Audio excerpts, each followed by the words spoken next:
no kina semdol ka ke mofa seda.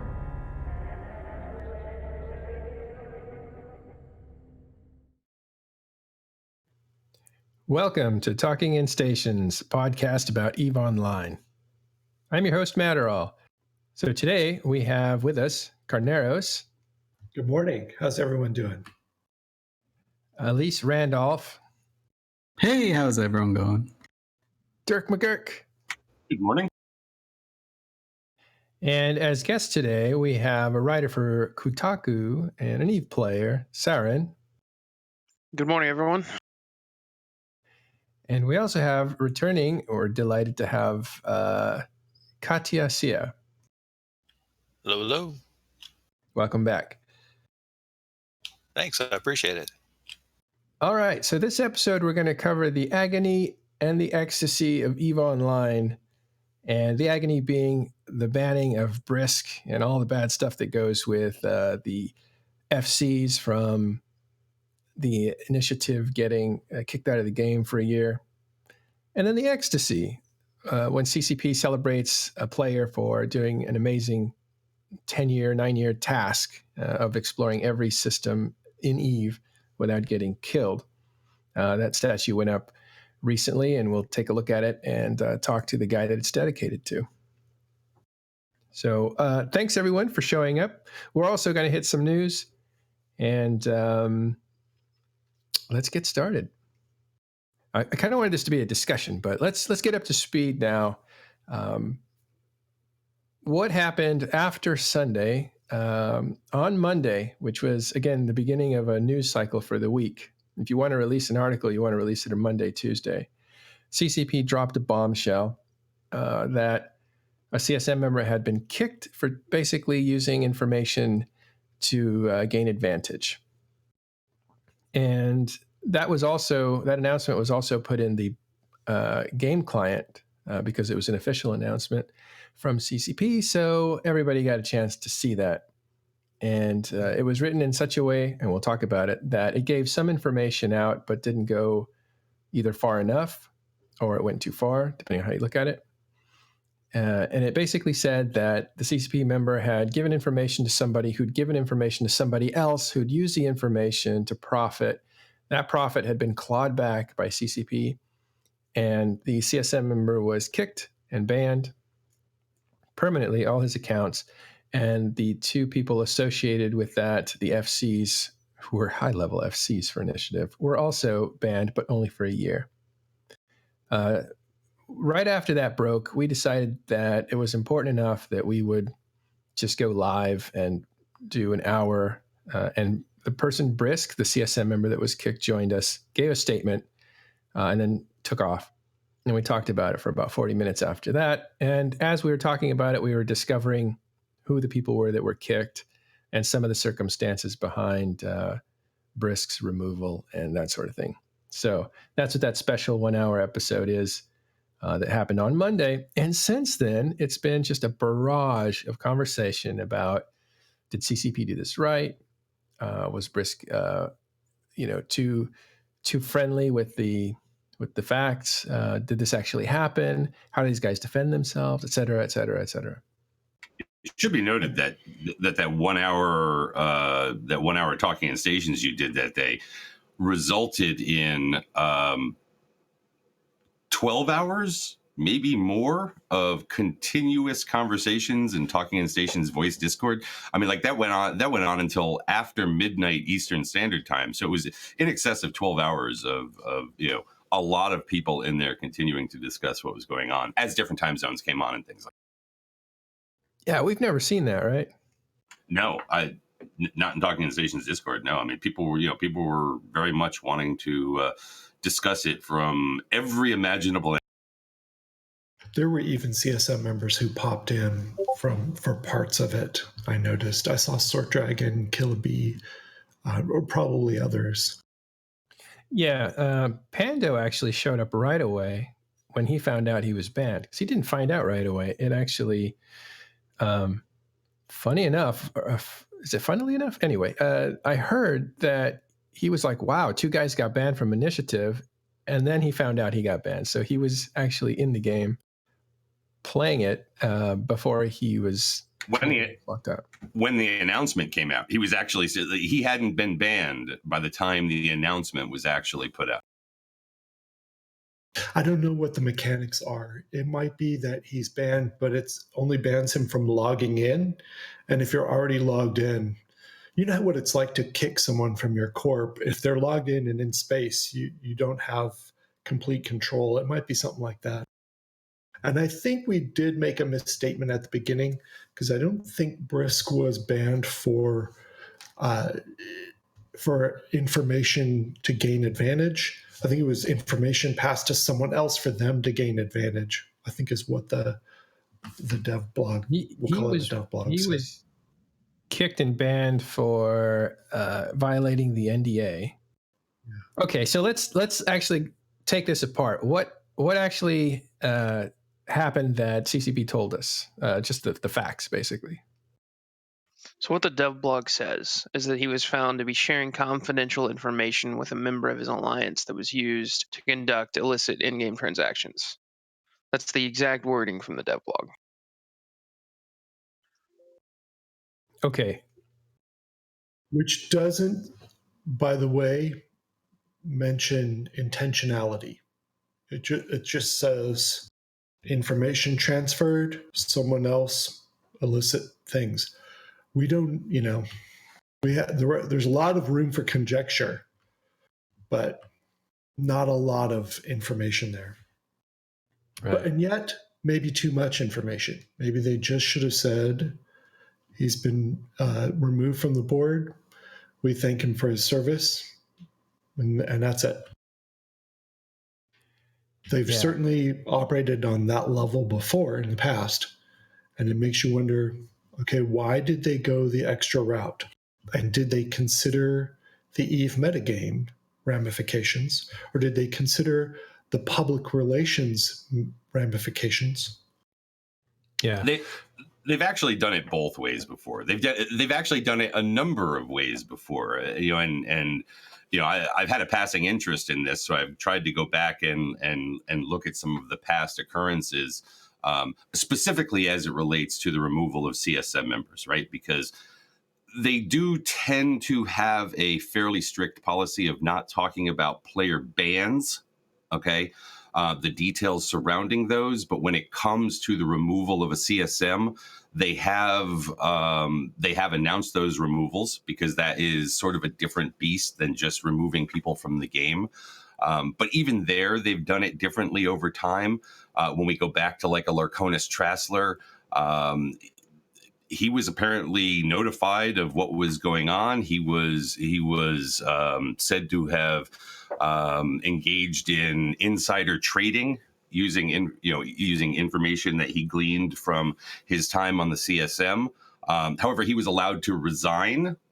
And in fact, in the official CCP announcement that was put out, that did cite insider trading and the misuse of information. He was also allowed to provide his own remarks with, as part of his stepping down type of thing. I don't think that there was anything in there related to a ban or anything along those lines. ISK was taken from him, but what have you. You can go to when Ankh, I'm not going to try and pronounce that really super long name. I can't find the actual CCP announcement. However, there's plenty of stories out there where it does talk about breach of the non-disclosure agreement. You can go to when the Matani was removed for the Wizard Hat situation at FanFest, right? The actual official word from CSM by way of a dev blog does not list his name at all.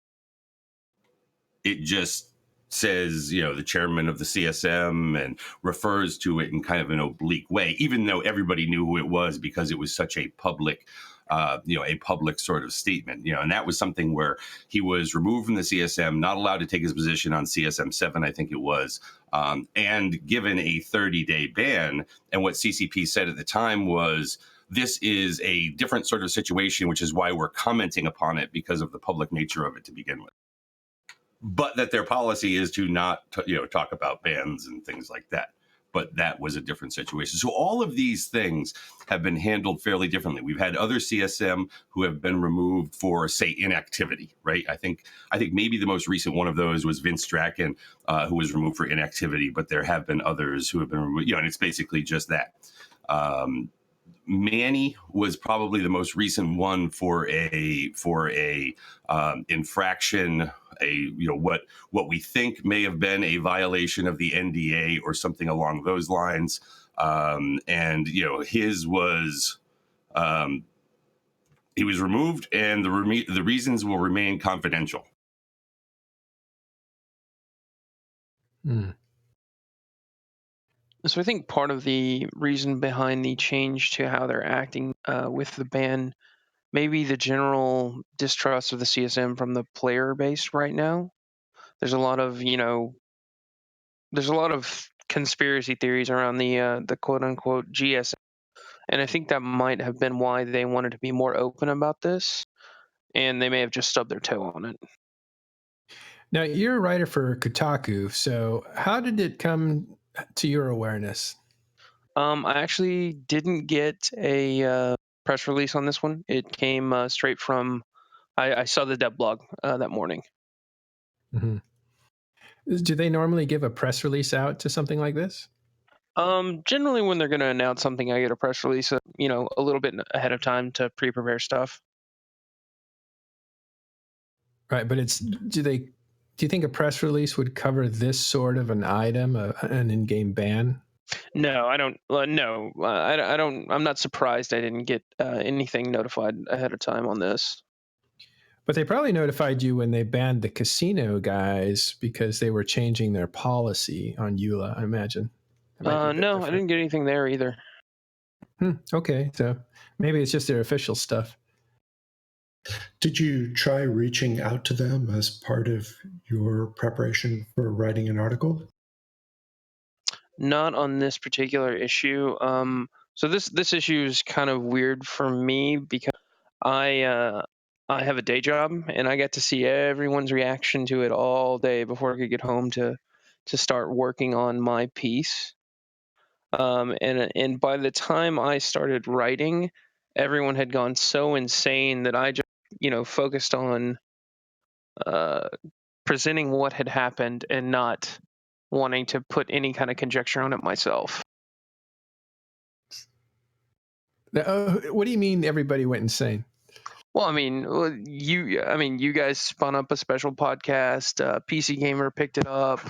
A bunch of different publications picked this up in a way that Eve News doesn't normally get picked up because of the real life connotation.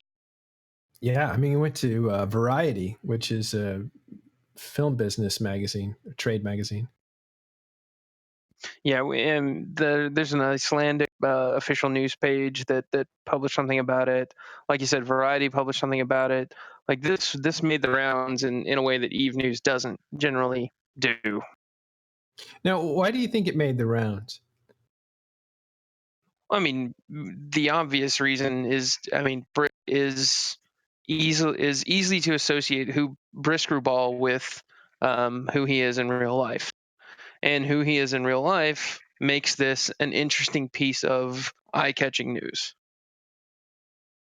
So it's the greater arc of the story, like real life politician banged for corruption. Is banged right? Wrong word? Caught. Knocked. Whatever. Knocked. Yes. Let me adjust that. Anyway, real life politician in trouble for corruption. That's something that you can. And an American, right? An American. An American Republican politician, yeah. And it's so easy to get something like that and bring in non-gamers into the fold, right? So it's kind of like an evening of the playing field in that regard. So if we just say, hey, some gamer guy got kicked off of the CSM for EVE Online, then a lot of people they don't really care, right? But then you humanize it and you say, oh, it's this person. I can understand what this guy does for a living. I can kind of understand a little bit more about the situation. Yeah. So back to what actually happened. So what is alleged is alleged. The allegations are, it was alleged that Bric Rubal gave information to Pando. That information went to Dark Shines, who made some financial transaction that caused them all to go down. So where the thread was unraveled from, whether it was Brisk, somebody noticed him passing the information, or there are logs of it, or there was this purchase that Dark Shines made that was suspicious enough, and it went right back to CSM through Brisk. We don't know. But what do we know about the way this situation may have started? Well, I mean, again, you go back to the announcement by CCP, right, where they come out and say, I had it here, that it originated from the CSM, okay, who felt that it was. Where is it here? Okay, to be fully transparent, this misconduct was brought to us by the CSM themselves, plural, as an immediate threat to the integrity of the CSM as an institution. Okay, so right off the bat, they're making the case that this was brought to CCP by the CSM, who was concerned about the integrity of the institution, were this to get out there and not be dealt with, I guess. Themselves, we can assume that's two or more people in this case. I think they're trying to draw the image that it was the entirety of it. I have a hard time believing that. I have a hard time believing that the CSM as a whole ever really gets behind anything, as an. And well, it does sound like from some CSM out there who've kind of, hemmed and hawed about some things that they're all on board, but we don't know, because we haven't really heard anything except from a couple of them early on, and then silence. Right. We were supposed to get a statement. I think the judge was working on it from CSM as a unified whole. That never happened, or hasn't happened yet. Yeah, it should be noted that CCP Dopamine also is the guy who wrote the dev blog, and also I presume is taking over, at least in part, for running the CSM on CCP side. He's at TwitchCon EU as well, because that happened. I guess that's happening right now. So he's not in the office. So maybe that's potentially a cause for a little bit of the delay. Who knows? Yeah, I see. Dopamine is the new leader of the CSM on CCP side. He took over Guard's role. Gotcha. Okay, yeah. It's a hell of a debut, isn't it? Yeah. Well, this is also his first public statement about the CSM. Yeah, it is. It is kind of even though apparently he is taking over, because Guard was the, let's call it the senior person, liaison, CSM liaison, right? Falcon has been there through, let's call it the last two administrations of the CSM, right? He was kind of the second chair to CCP Lilu, and then he was the second chair to CCP Guard as far as CSM liaison goes. I did find it interesting that CCP Dopamine's first sort of big foray into let me write something. What's this? Hey, new guy, you get to write this. Yeah, they made him write a thing about they're doing for the FanFest on the road. They as they always do, they have these little mini tournaments for each FanFest. And so a week after they announced, or I guess 3 or 4 weeks after they announced that Alliance tournament was put on hiatus, they had him put out a little thing for the little tournament that they're doing for each of the FanFests, which is actually super cool, and it's really engaging if you go to any of the events. It's a really fun way to break the ice if you don't know anyone, and it's just a tradition. So they had him write something about it, and the AT people just kind of piled onto him, and the AT people aren't known for being very nice. So he's getting, for his first two dev blogs going out, or first two official posts going out, he's really getting the brunt of it. But and that is probably something that should be said, because it comes up quite a bit, where people are once again taking who the author is and sort of piling all of it onto them. I think whether we call it Fozzie Sov because Fozzie wrote the thing on behalf of Team 5-0 back in the day, or what. I mean, we have to know that these things fall under more people than just who the listed author is.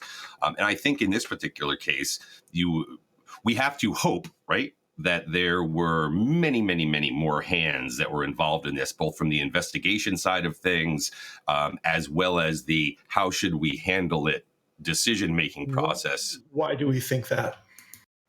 I imagine there were only one or two people behind the scenes who were actually investigating any evidence, and they probably wrote the dev blog in a fairly limited circle of people, and I doubt they showed it to PR before they released it. I had more hope than you. I've seen dev blogs pass through the system from the inside, and they're not widely circulated through groups of people in advance, and there aren't many touch spots along the way for them. Oh, really? Yeah. Do you think PR would have helped out in this situation? I think so, because they would have considered what might happen if the mainstream press picked this up.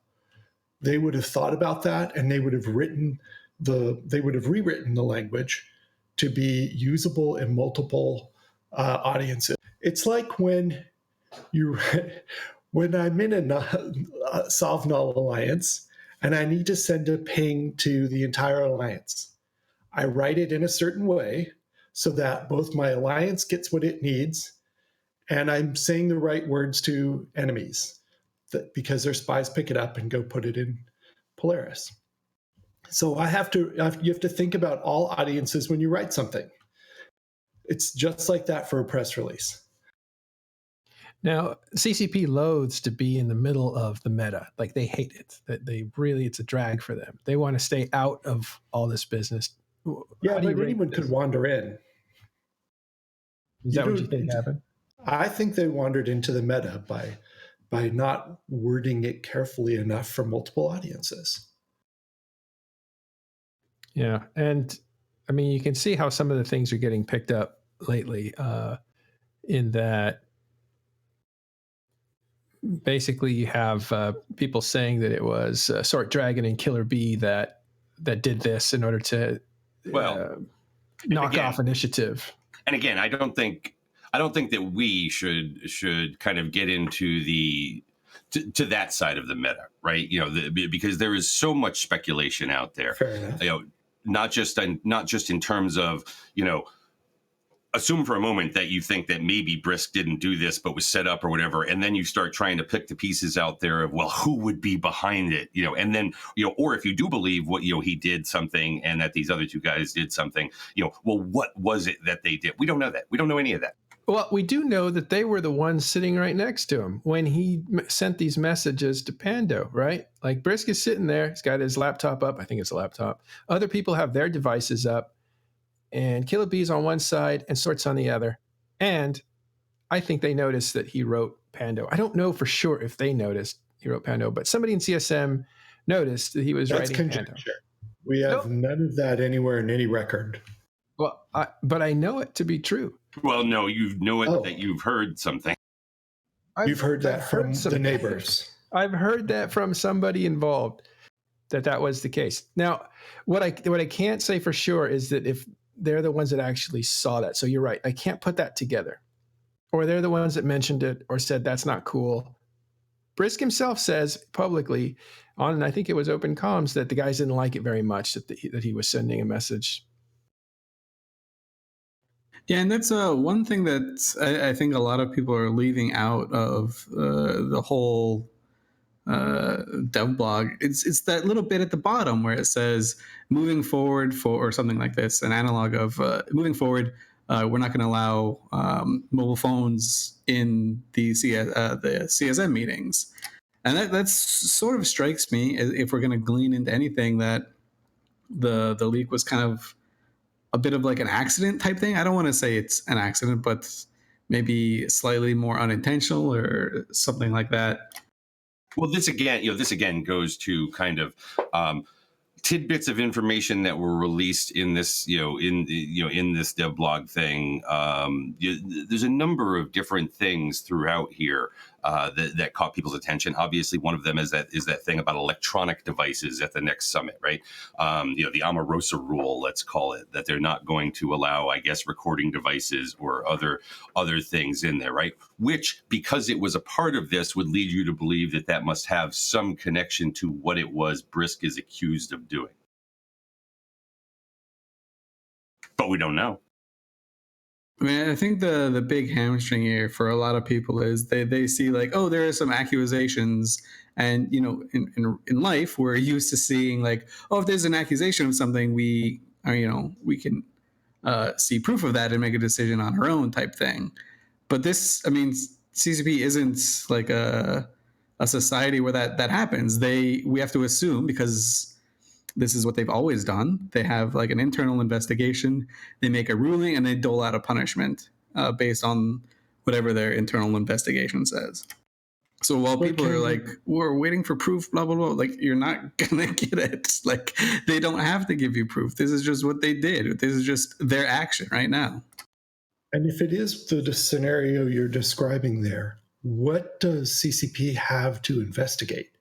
They don't have records of whatever that communication process is you're saying he's using. He didn't have the in-game client up and wasn't messaging them in an in-game channel.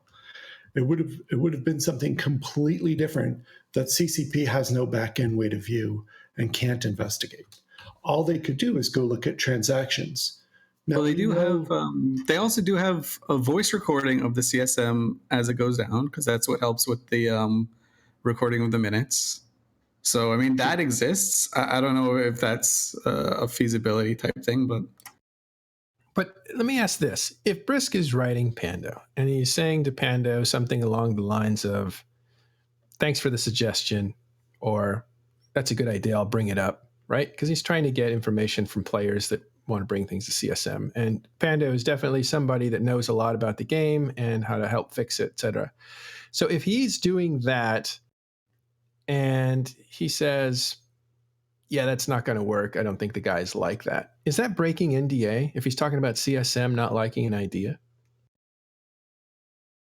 It's hard to comment on that without knowing what the NDA says, right? We don't have that language. I've never seen it.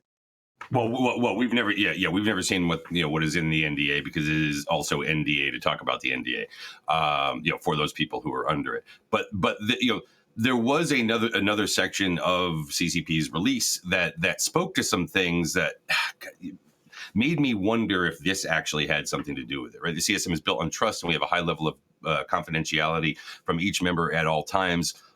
Firstly, to ensure uninterrupted close collaboration, normal NDA stuff. Second, to not have our players worry that information shared with the CSM is misappropriated and the NDA is respected, normal NDA stuff. This last part. Lastly, to provide all council members with a safe environment where they can freely discuss all the game-related matters without the risk of details being passed on outside the closed circle.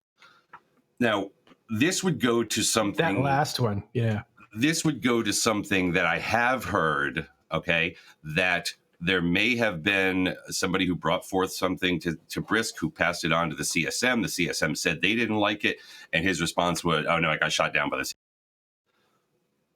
If this is the safe space kind of thing where you're not even supposed to talk about what other CSM members think about other things that are, I don't know.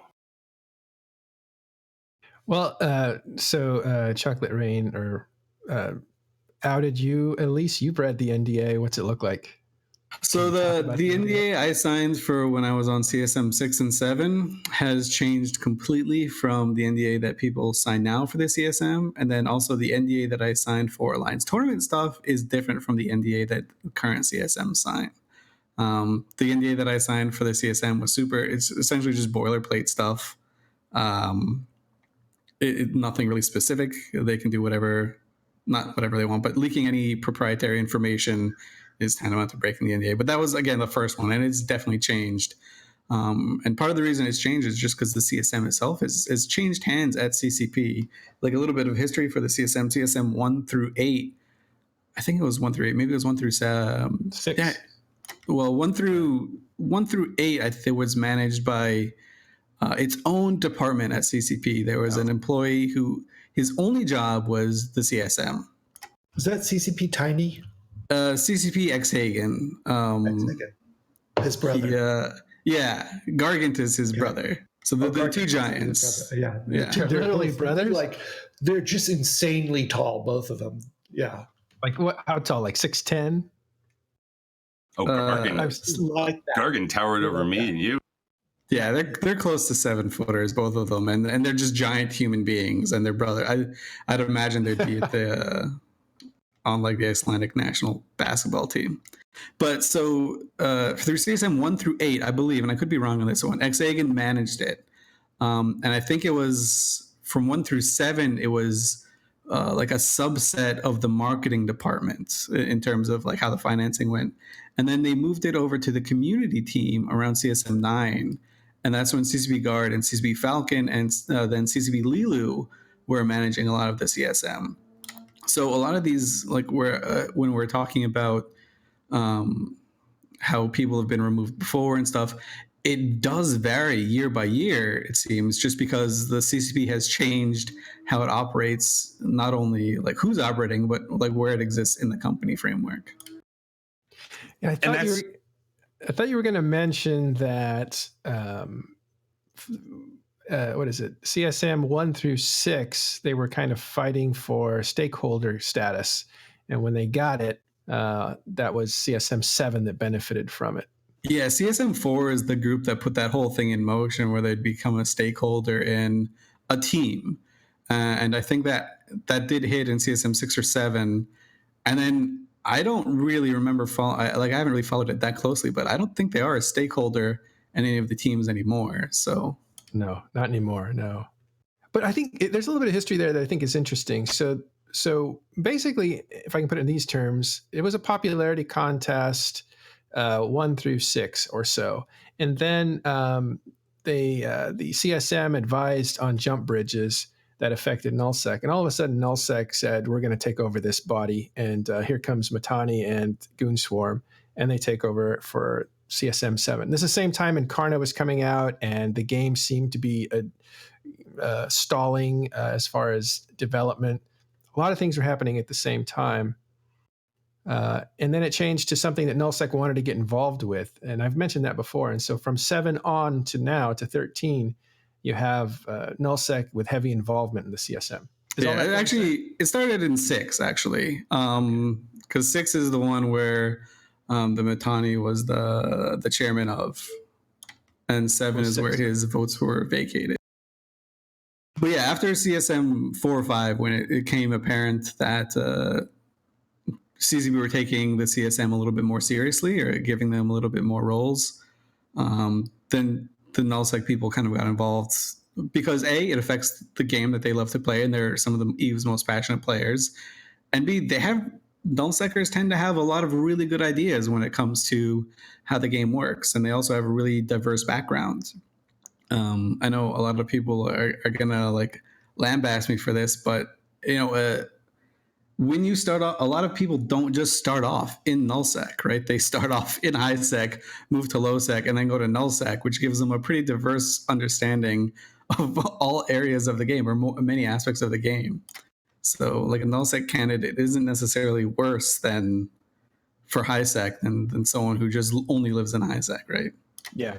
But of course, the organization and the infrastructure of nullsec just completely took over. And the voting mechanics changed in CSM 8.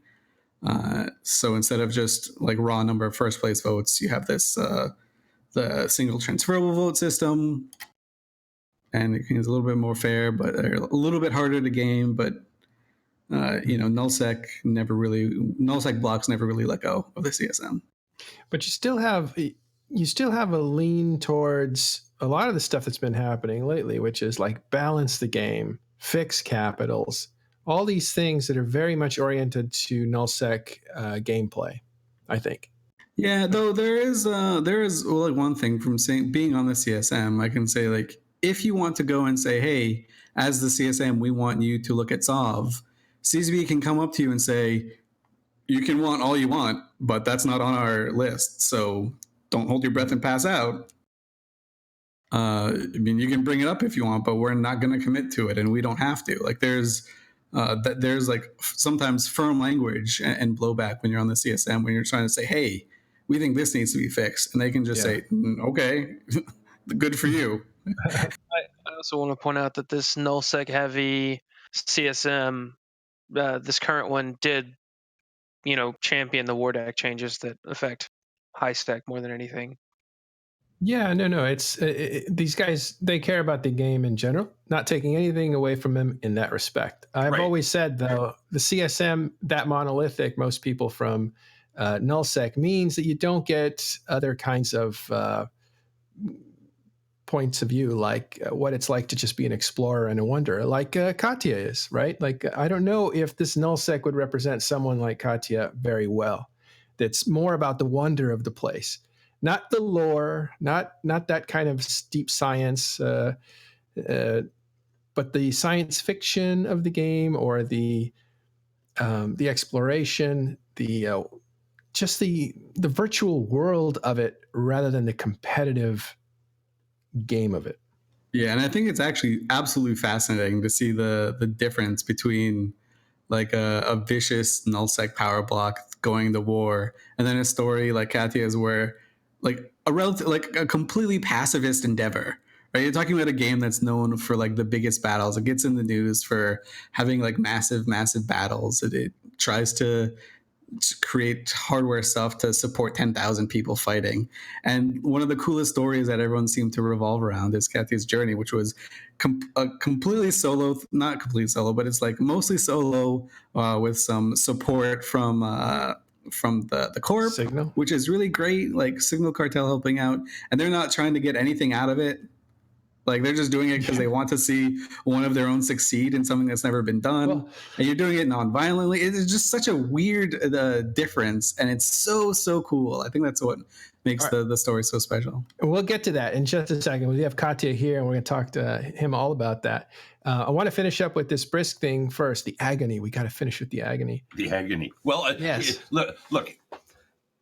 There are a number of things about this, right, that have caused people out there to go off in different directions, right? You've got the actual charges, you've got the in-game bans, you've got the fact that it has made it out into mainstream media, and it has caused questions to be asked of the human being behind the keyboard in real life, right?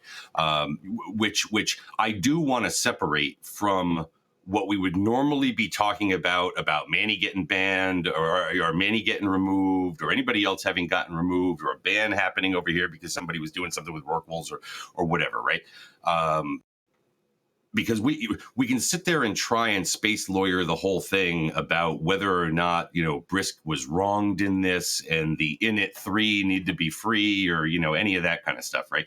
On the other hand, we do have the disclosure. We do have this stuff out in real life because a human being has been accused of breaching a confidentiality agreement. And I kind of want to ask the question, are we the players owed reasons why somebody is removed for these things? I'm not blaming CCP for the connection out to the real world per se, but these are risks that are inherent with once you lay allegations on the table, and those allegations that can then be connected out into the real world, this is a risk, is it not? And we've actually seen the ramifications. Sorry, I'll let you go real quick. But we've actually seen the ramifications of exactly what you're saying, Derek. Because Commander A's yesterday, who's been running for the CSM for as long as I can remember, finally was like, "Yeah, I'm not going to run if this has like a possibility of blowing back on me in real life because people already know that." So so long, and for the longest time, CSM 1 through 8, you had to tie your real life identity to your candidacy, and they remove that. But I mean, there's still ways for people to find out, especially if you're like a member of the community or something like that. That's the big question for me, and I'll throw this to Saren next. Is there was a conversation I had with a few people, and we talked about like how to take Eve seriously, in real life? Like, do you put it on your LinkedIn profile as something that you do? Because a lot of the stuff that we do, management and planning and logistics and all that, are very real life usable, right? You could probably get a job if you did all the stuff that you need to do at talking in stations, for instance, or inside of a corporation, for instance, managing people, recruiting people. All that kind of stuff has real world implications as far as skill sets. So the question is, do we want to tie Eve to our real life? This is an example of no, but there are plenty of examples of yes, aren't there? What do you guys think of that? Saren, start with you. Okay, well, I've obviously taken the path of tying Eve to my real life, right? It's not, I don't hide who my character is and don't hide my name on Kotaku. And it's something that I had to sit and think about like quite a bit before I really did it.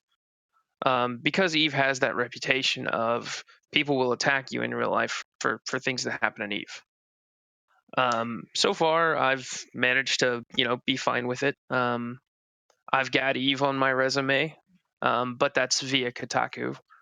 But I think it's definitely a choice you have to make, and I think this current CSM gives us two massive examples of that. You've got Brisk, who used his real life to further his electability in his campaign phase. Right? He came out and said, "This is who I am, and because of who I am, you should elect me." And then you've got Aerith, who no one knows anything about because, I mean, he wears a mask when they take photos of him in the CSM. Not anymore, but yeah, he did. Well, right. We got one photo of him.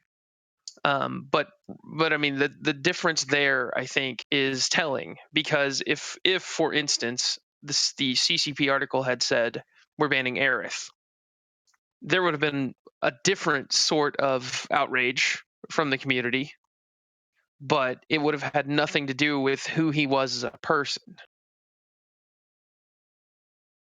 Yep. And I do want to point out that Saren's article that he wrote on Kotaku, I think was the way that it should have been written. He cited Brisk's real name and his background, and then went through that article using the name Bric Rubal, as opposed to perhaps other articles out there that cited Bric Rubal. Mesner. PC Gamer and Mesner, I think, were the epitome of the worst in this. However, other ones did much the same thing in terms of corruption and real life politician and real name. But isn't that what people want out there? Out there, yes, but out there is a horrifying place. It is a horrible place with horrible people, and apparently people who want to feed that. No, I mean, if outside we just of Eve, give people what they want, none of it would be accurate. We would just give them whatever's appealing to them. When writers are trying to put a story together that there's a big fight and it costs $300,000, that's what is going to be relatable out there. When you have a corrupt politician in game, who's actually a corrupt politician in real life? Oh, he's not a corrupt politician in real life, but that's kind of what the inference is. Isn't that the kind of thing that readers want in real life? That's hyperbolic, clickbait crap. Okay. So, to get anyone to care about EVE Online that's not already playing EVE Online, you have to give them something to make them read about the game. Because this game is indecipherable from the outside point of view. It's such an abstract thing that no one even associates it as a game as their first thought. It's spreadsheets in space, right? Like, you had when the news broke, I knew I had to write something about this, and I knew that it was going to be a difficult piece to write because you have to address the whole, politician ban for leaking confidential information. But you can't. But I didn't want to focus on that. I wanted to just tell what happened and let people. I don't know how to finish that statement. What do you think was CCP's PR department's reaction when they read your article? When they read mine, Yes, sir. The Kotaku article. I don't know. I haven't talked to Grendel about it. He's generally a fan of my articles. This isn't a typical one. No, this is definitely not a typical one. I haven't spoken with him since.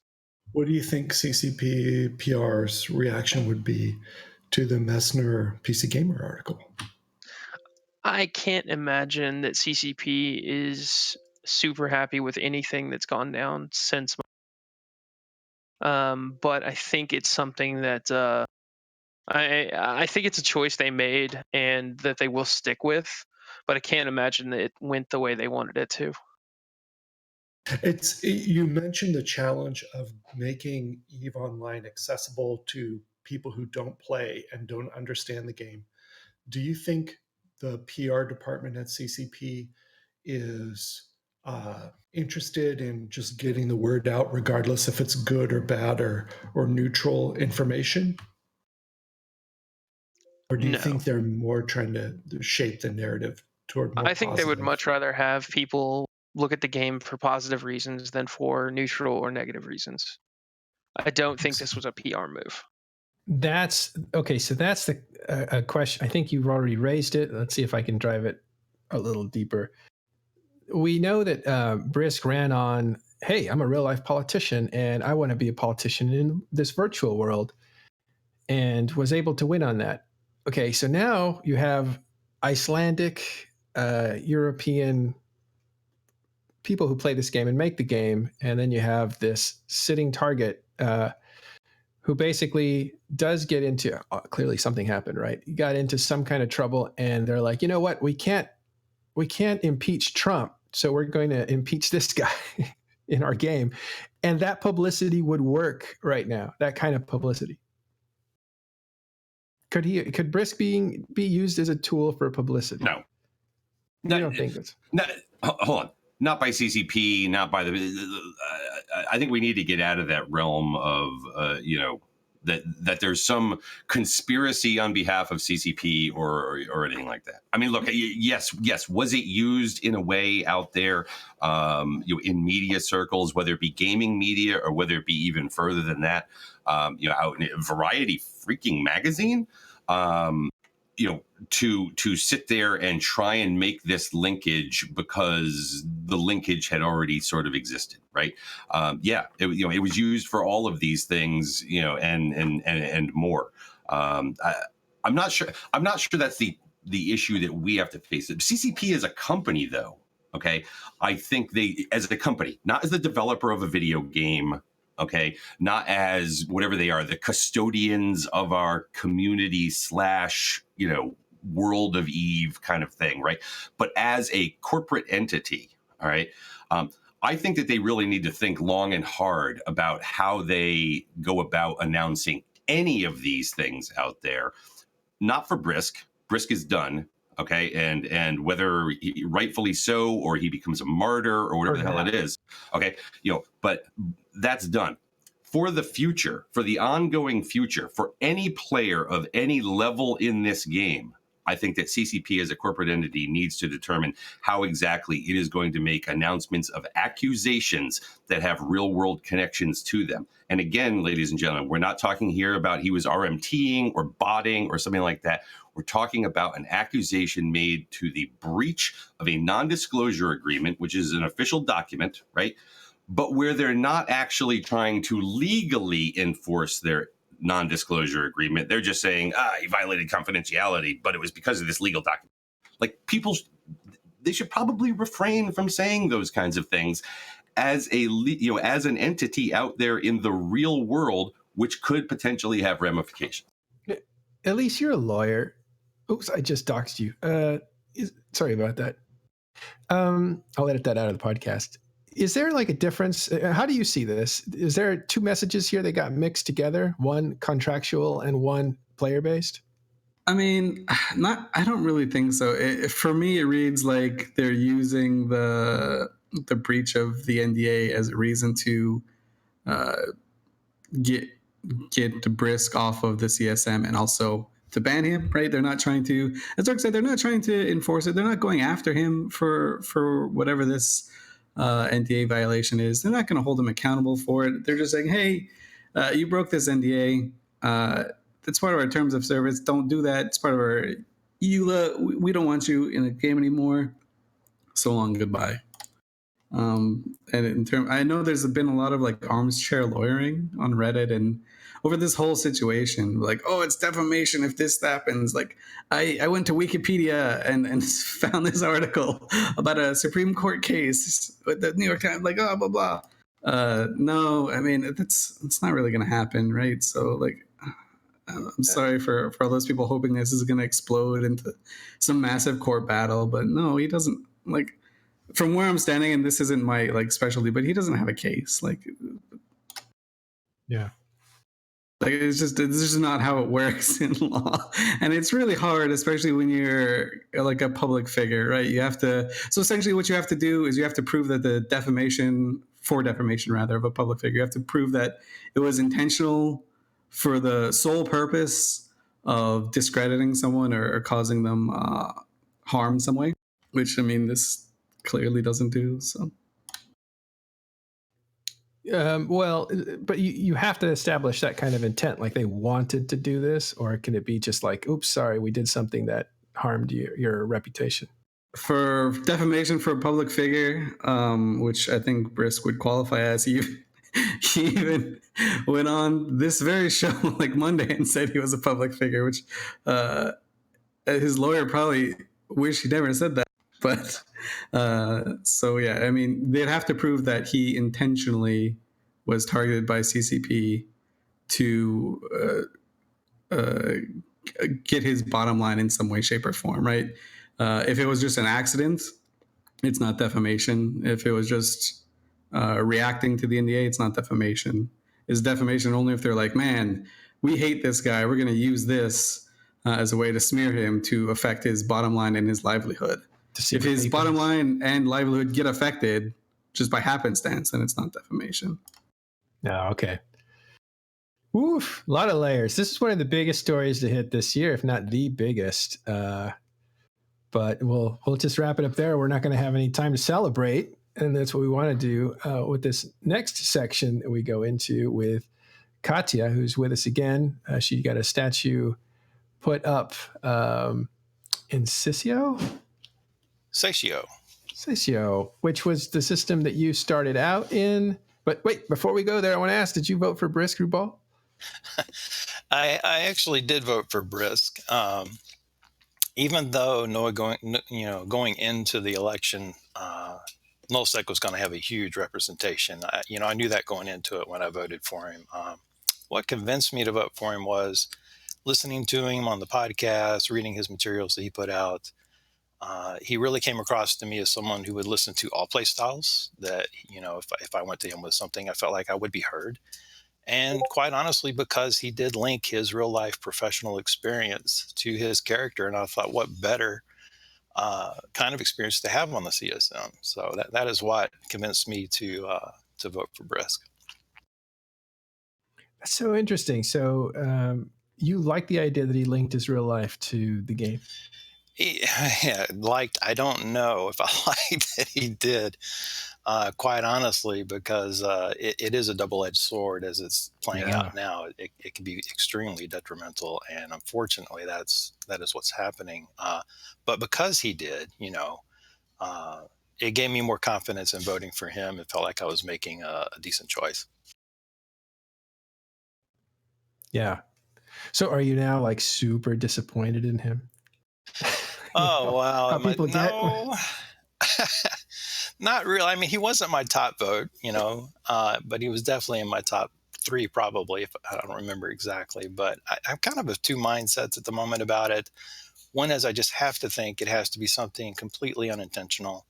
I don't think he knowingly or consciously, did something. I think it was just completely unintended and unfortunately got away from him. And unfortunately, it doesn't matter if it's intended or not. It's a breach of NDA, right? So, which leads me to the other mindset. The CCP has to have something, concrete to take that kind of action.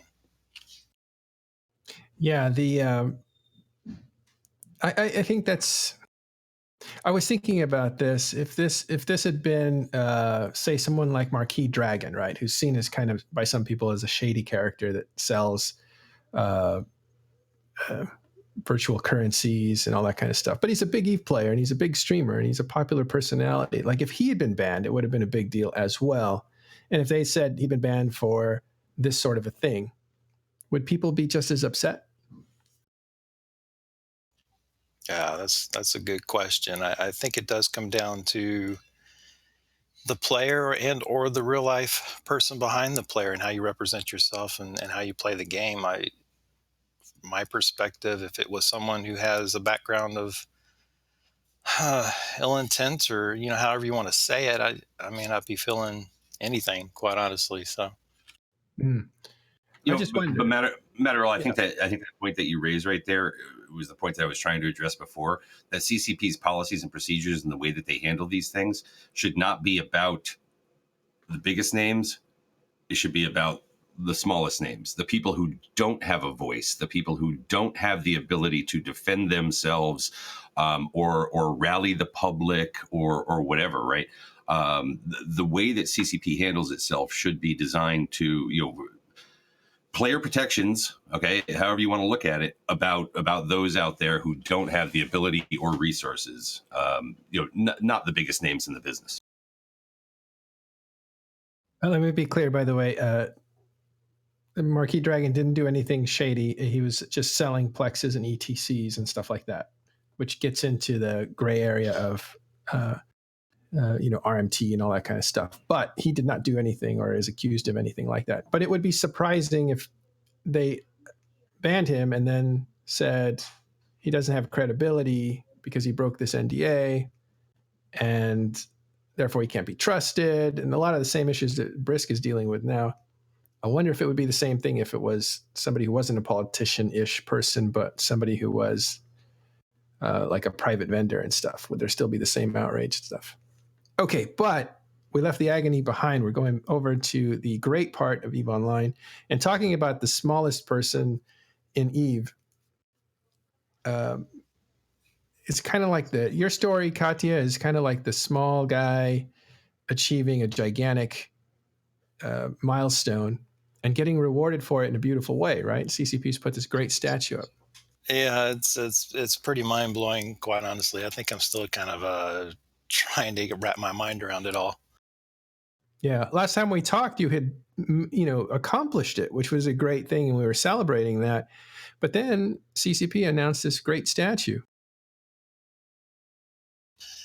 Yeah, it's really, like I say, it's just mind boggling. I think when we were on before. It was just a huge relief to be done with it, to get it out there, because typically I'm not the type of person that blows my own horn and says, hey, look what I did and that kind of thing. I'm really quiet and reserved, very much an Akira stargazer type person. They're described as introverted and keeping to themselves and that kind of thing. So my personality fits the character's personality pretty well. So at the same time, I knew when I succeeded with this that if CCP confirmed it and validated it, that it could be really big.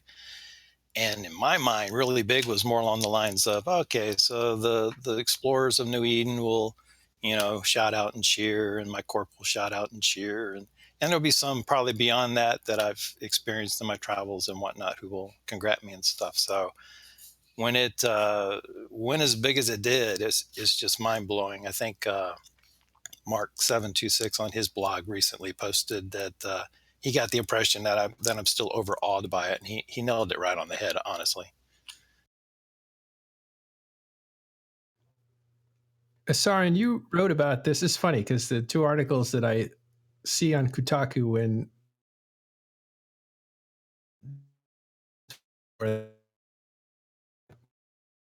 as a writer of EVE Online stuff. Sorry, you broke up a little bit there. Yeah, most of what you said was lost in. Oh, I thought so. Am I still broken up here? Good now. Do it again. So what perspective on this? He's Okay, asking you. For I think he's asking about. I wrote a piece about Katia's statue and exploration. I think that the statue is one of the coolest things CCP has done in a long time. I think recognizing the feat that Katia did and immortalizing it in that way is super appropriate and very much seems like a that's not my is that the UK Kotaku? Sorry, I got distracted by the screen. I think this is a very I think it's a very appropriate and cool way. I've actually been to visit the statue twice now. Karma Fleet took a landmark roam last night, and we spent 30 minutes hanging out around the statue and shooting fireworks at it. That's cool. That's cool. Yeah, I mean, it takes a lot to be the first to do something in EVE Online, especially on a multi-year scale, right? I mean, the exploration business is, it's not a fast thing, and I mean, this took years, but I mean, like, to be the first in EVE Online, I think. And it's great that CCP has memorialized this the way that they did, right? And there are probably, I don't know, there may be some other things out there that should have been at the time memorialized or what have you. But I just find this to be absolutely fascinating. As somebody who was never into exploration in any way, I went where I did because I had to and did my thing. But this is amazing to me. And the way CCP were talking about it at the Amsterdam thing, like, it seemed like the entire company was floored and like kind of in awe of the achievement. It's something that like has existed as something that could be done for as long as the game existed, and it took 16 years for someone to actually accomplish it, and everyone just seemed really floored. I mean, if you actually look at the statue, like we're showing pictures of it now, but it doesn't do it justice at all. You have to actually go see it. It is huge. It's got the coolest little quirks on it. It's got like a cloaked Astero in it, which is moving. Number one, blew my mind. Number two, bigger than an actual Astero. But it just serves as like this cool, I don't know, inspiration, I guess, for so many people. And it's such an odd type of inspiration for EVE, right? It's a game that's known for its thievery, its backstabbing, its political machinations, and in war. And you have one of the coolest accomplishments, like doing like this not solo, like kind of group towards the end exploration mission, and it's just so neat. Thanks.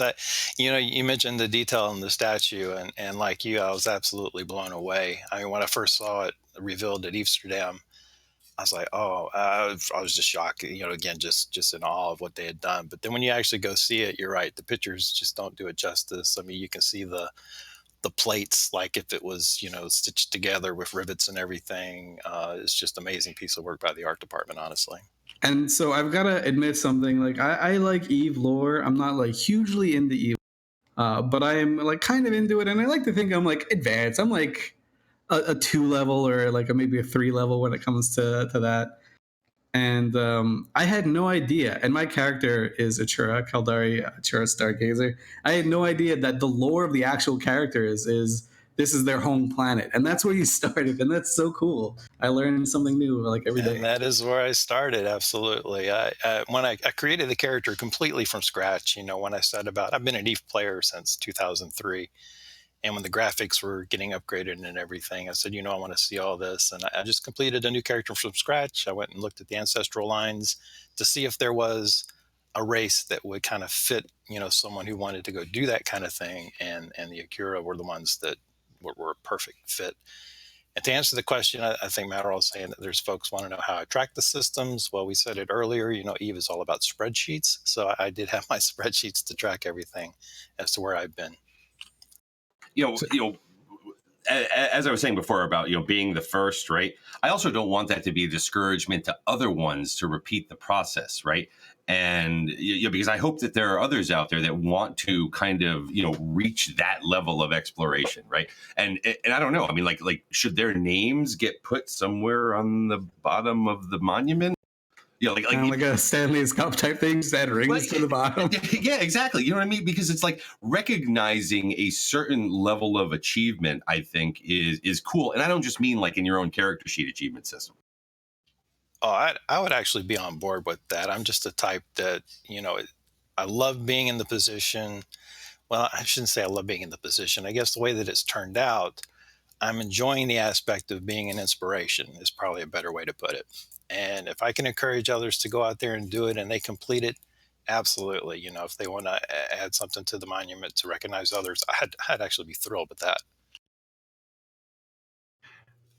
So Jade Cougar asks, what would be the threshold for people having this kind of monument put in to the game for them? Like what, clearly this is above and beyond what even the most advanced players can do. It took 9 years. It took a lot of discipline. You took some breaks. But it was a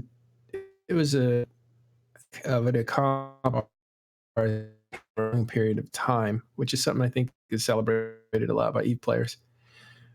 What take level of accomplishment to get a monument to make your mark permanently in EVE Online? If not, what would it be? Specifically to this achievement, I do have to say I kind of set the bar pretty high, didn't I? I didn't lose a ship along the way. And I know that is extremely difficult to pull that off. But obviously, if to break a record, quote unquote, if it's considered a record, then you could do it in less time than I did. Obviously, I'm sure someone could break 9 years easily if they really set about doing it. The part about no ship loss, maybe with or without the ship loss, if they were able to do it in less time, there should be recognition there. I think that would be cool. And now with the activity tracker, they'll be able to more easily determine that someone has actually pulled this off.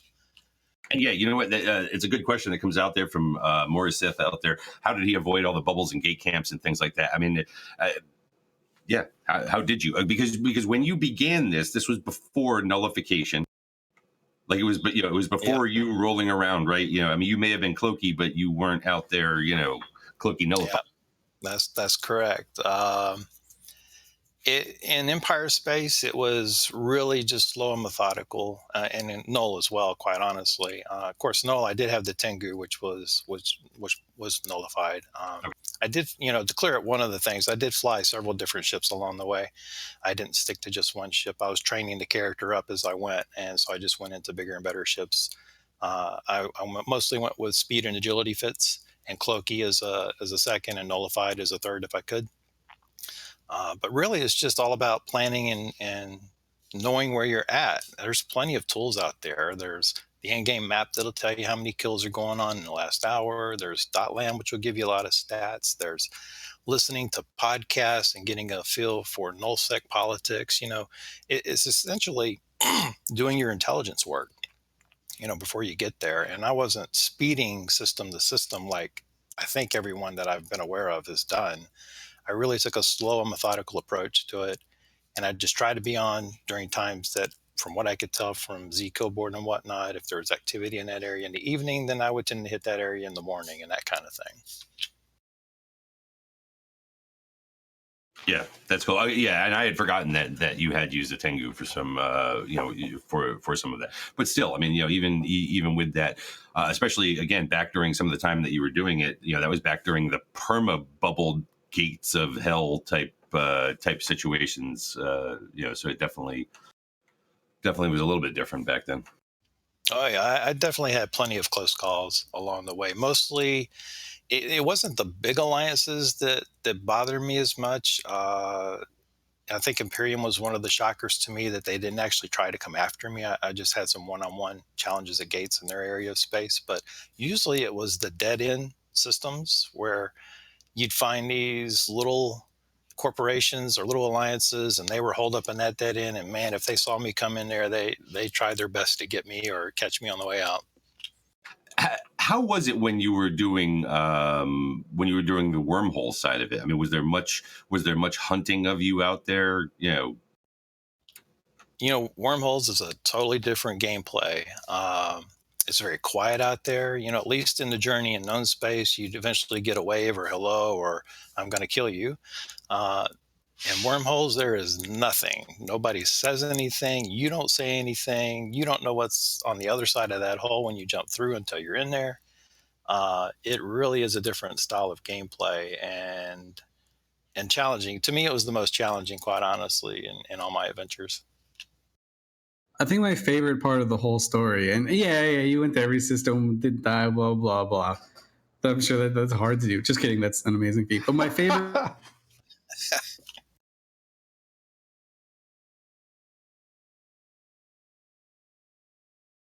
Did he stop talking? I say, did he cut out? And helped and like assisted you in getting into those systems, and even held like a party for you for the very last one. Like it's such a cool notion in Eve, and such a stark contrast from what kind of Eve is generally known for, is like this treachery, cold, dark, backstabby pirate haven where griefers around every corner trying to get you. It's just like this notion of teamwork and camaraderie, just help for the sake of helping because you want to watch someone achieve something great. Like that for me, like just threw the whole thing over the edge. Yeah, I got 2,000 systems into Wormhole space, and even before I got to that point, I knew I was going to have to get help, and I knew Signal Cartel was going to be ideal. Now, granted, when Signal Cartel started, none of us knew it was going to grow into what it grew into, and I was there at the beginning of the formation of the Corp. But after 3 or 4 years, we got a lot of talent in the Corp and some great tools, and with Alice and our AA and that kind of thing, that I knew I was going to have to tap my Corp to help me finish this, and I wanted to engage them to help me finish this because I kind of wanted to rise us all up in this achievement at the end, because I started seeing that it was going to be bigger than myself, kind of thing. So I had to include them. There's no way I couldn't have, and I absolutely love all those guys. And it's funny, somebody else, somebody did ask that question out there about, what kind of rises to the occasion of something being recognized, right? And that's really hard because, heck, I don't even know that anybody thought about, or was really thinking, well, if somebody ever reaches, having visited all systems and whatnot, especially with sort of the background story that Katia has, in terms of, and not even being killed in the process once, right? I don't know what the other things would be. We look back on kind of battle monuments that have taken place out there. Have we had a battle monument since the Titan graveyard of BTAC-R? Even though we've had larger fights at this point? I think BTAC-R is the last battle monument they put in. I can't think of another one that... Wasn't there talk about Hard Knocks? Weren't they going to do something for the Wormhole? There's some talk about that, but that was from players, I think. Gotcha. Also, the monuments have been almost monuments of destruction, right? Graveyards, really. Yeah, I think that's the thing, as you guys have mentioned, you look at all the news stories on EVE Online outside of the game and everything, and it is always usually about those stories of, backstabbing, betrayal, the huge conflicts and that kind of thing. I think the only positive story that's ever come to mind that I could think of is, on Kriba and his honesty and how he's garnered that reputation in EVE Online as being a beacon of light in a dark universe kind of thing.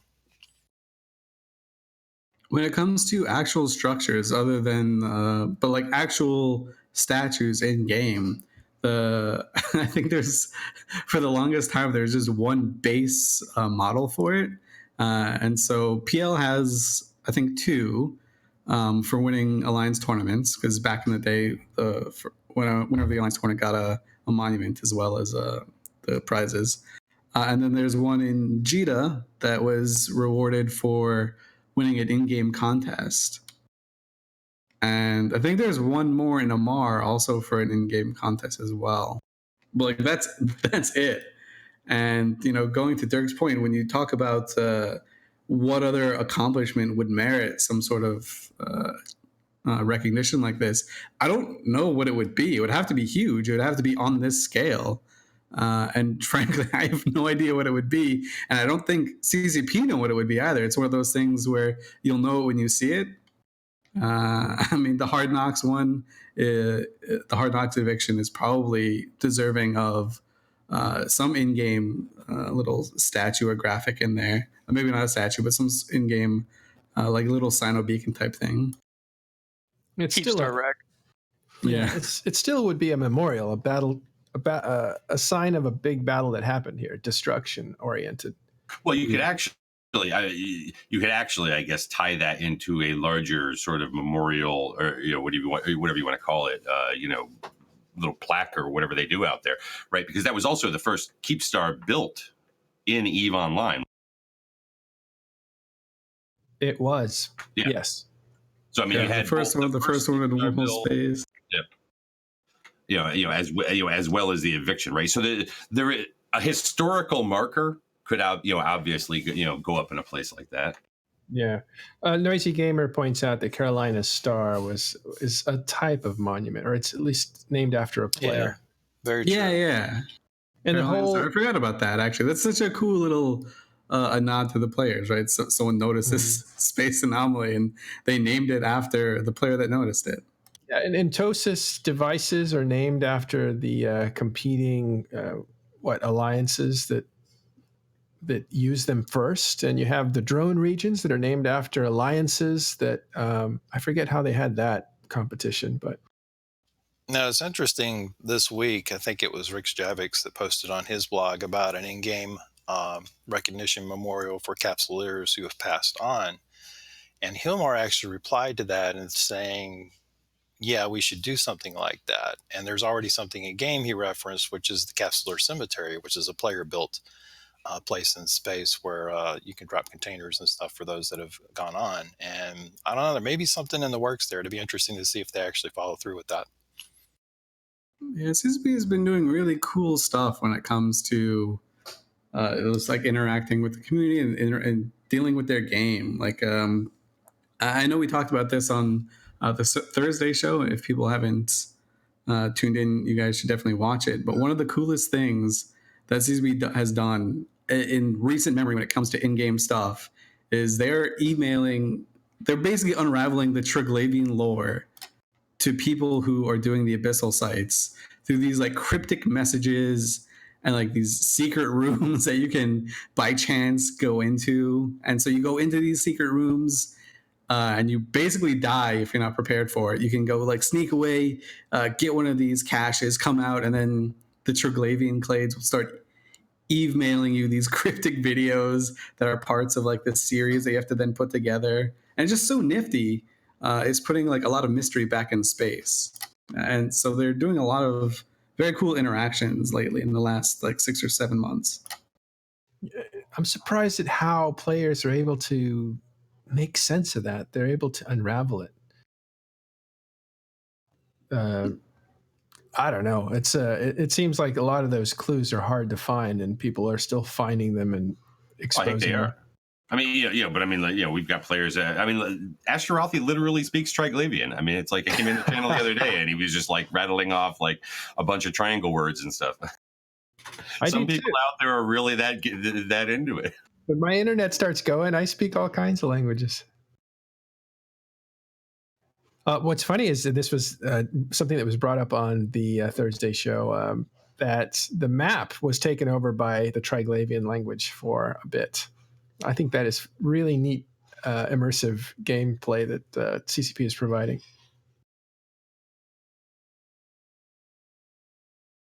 Well, so it's so nice to see, something other than destruction rewarded, especially the accomplishment that takes a long time and definitely sets you apart from other players and always will. Everybody comes to EVE wanting to make their mark. They're usually coming from another game where maybe they didn't make their mark or they want to do it again in a different game. But these people, I mean, if you have a professional game that professional people play, EVE's got to be up there on that list. And to be able to designate yourself in a permanent way outside of even above that, that's pretty fantastic, Katia. Thanks, I appreciate it. It's like I say, it's just mind-boggling at the moment still. What do you do next? Yeah. Now I've been joking. You should do it backwards. I've been joking in local that I'm manning the gift shop at Satio. See, now I think you need to kill someone in every system in EVE to just destruction. There you go. That would be against our credo. I couldn't do that. Yeah, kill one explorer. Boy, that would be weird. You'd be like Yeah, Kronos. no, I couldn't do that. Absolutely not. So there is Saren, go ahead. Go ahead, I was going Elise. to say there is one more kind of monument structure type thing that we haven't really mentioned. And it is CCP Guard has a. I mean, I think we mentioned it before, but it's in game now. CCP Guard has a commemorative planet named after him now in UI. It's Planet 9. It's an ice planet. People were joking that it's an ice dwarf planet, but it's just an ice planet. Ice dwarf planet. There's also there's a space station floating around it that is broken but looks like a microphone almost. Is that intentional or was that already there? I think that was already there. The Uli station? No. I think I saw Ashtarothi post this, but it does look like a broken microphone, like a mic drop. One of the new Triglavian ships spelled backwards is "Are you guard?"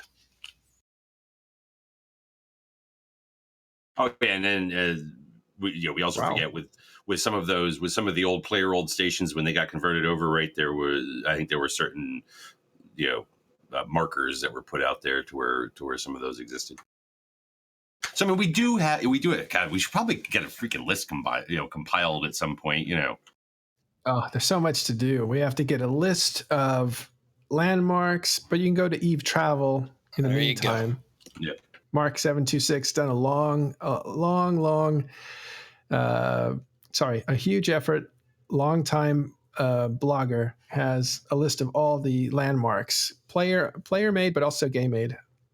So you can check those out on Eve-Travel. Actually, we invited him to be on the show. He couldn't be on this week. Unfortunately, bad timing, but he's been a guest on a few times, so it'd been nice to have him on. He just did a write-up on the statue for Katia, so you can check that out too. So, Saren, one question for you. What do you look for in an Eve story? Like, when is it big enough to write?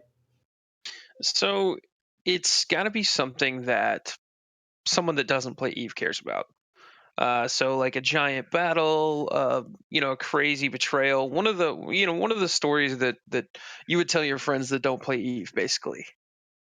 Eve launched a new expansion or whatever is typically not something I'm going to report on, but the judge flipping on his alliance and betraying, everything with Judgment Day and all that was one of my biggest stories that I ever posted. Can you tell us how big it is, like in some kind of comparison? Oh, I think normally I get like 30 or 40,000 hits, and that one got nearly 200,000. Oh my God, that's so big. And then Hard Knocks, the eviction, got about 300. That one went huge. Wow. But basically, like stories that exemplify, what 2 or 3 years of planning in Eve can turn into, are the stories that really tend to draw people to read them. See, that's an untapped market. There's so many people that want to know about Eve that don't play it, and I think the Eve media, we fight and compete and all this stuff. We don't actually, but there's a lot of talk about that. CZ versus TMC versus Eve News 24. You guys are all fighting for about 5,000 people. But out there beyond the walls of this game, the constraints of the game and all the insider talk and all the jargon that really only appeals to our fans, there's a whole group of people who are fascinated by the kinds of things that happen in virtual worlds. Yeah, and I think one of the best examples of that is the Andy Groen books, The Empires of Eve, Volume 1, and soon to be coming Volume 2. It's one of those things where you can give it to a non-Eve player and they can understand a little bit more about the game. You can give it to a non-gamer and they can understand what's going on in there just because the way the stories are. And people are also fascinated by it. Because, I mean, rightfully so, it's fascinating. Like, the stories that we create are actually fascinating as players. And I think that's probably the best example, right? So you have this novel that can kind of cut through the lexicon and the weird jargon that we have, and through the game mechanics and the confusing whatevers, and just get down to the actual stories. You know, I think it's almost like Capsuleers in the world of Eve, right? That they are technically a very small group of people, or a very small group within the overall Eve universe, right? That there are people down on planets, that there are people populating these stations out there, and things like that, right? The Eve player is also a very small thing compared to all the people that read stories about Eve Online out there. I mean, you just have a whole world of people out there that really enjoy kind of the stories related to it, because really no other game can kind of generate that material. That's the most commented thing. Second most commented post or comment on any of my articles is, I love to read about Eve, but I can't ever play Eve. Yeah. It's to do it right, it takes too much time, really. That's the real cost. It's not money. It's you need the time and the mental effort. Yeah, it's absolutely a consuming game. It will, if you get into Eve, it will consume. I mean, you all know it will consume everything. It will make you want about Eve more than you think about other things, and it takes that type of dedication to even start to play the game. I think also part of it is Eve kind of gets a bad rap sometimes if you've started in certain time periods when the game was less forgiving than it is now. People are just like, the game sucks. I played it once. Because like a lot of gamers know about Eve Online. Like I talked to a lot of people and they're like, yeah, I tried that game like 8 years ago. It was really shit. I didn't know what was going on. Some guy killed me and I gave up. Right. So a lot of it is a matter of like when you start, how you start. Like there's a lot of luck involved, right? If you start playing Eve and you don't find another person, you're going to have a pretty shit experience. Like the game itself as a solo player, it's early on, it's really punishing and gruesome. But if you get lucky, then you do it. And I think that's kind of like Eve's biggest challenge, right? Is to get back to the people who did play once, even if it was just a little bit and had a bad experience. Because I don't even know how do you get those people? I think it's hard to get them back. It's better to get new people. And I had a discussion about this in public. Really, veteran players are rare. We think they're not, but veteran players are very rare. There's only, I would say, 5 to 15% have played more than 3 years. And I say that because I looked at statistics provided to me by CCP about the experience point distribution, and we know the accounts distribution, all before injectors came in. So it was kind of the last snapshot of where people are that play the game. I was very surprised that people who've played as long as we have, there's only like 1% or 2%. Though we're really loud, though, to be fair. We make up for it. Yeah, we're disproportionately loud, so that's good. Yeah. All right. So, Katia, once again, congratulations, not only for the task, but the reward for the task. Thanks so much. I appreciate it, and appreciate being on again to continue to tell the story.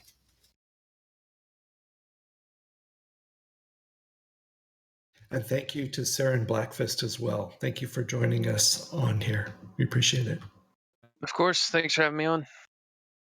And thank you to Matterall for freezing up there, apparently, because having a rough day there, Robo. It's horrible. Triglavians got me.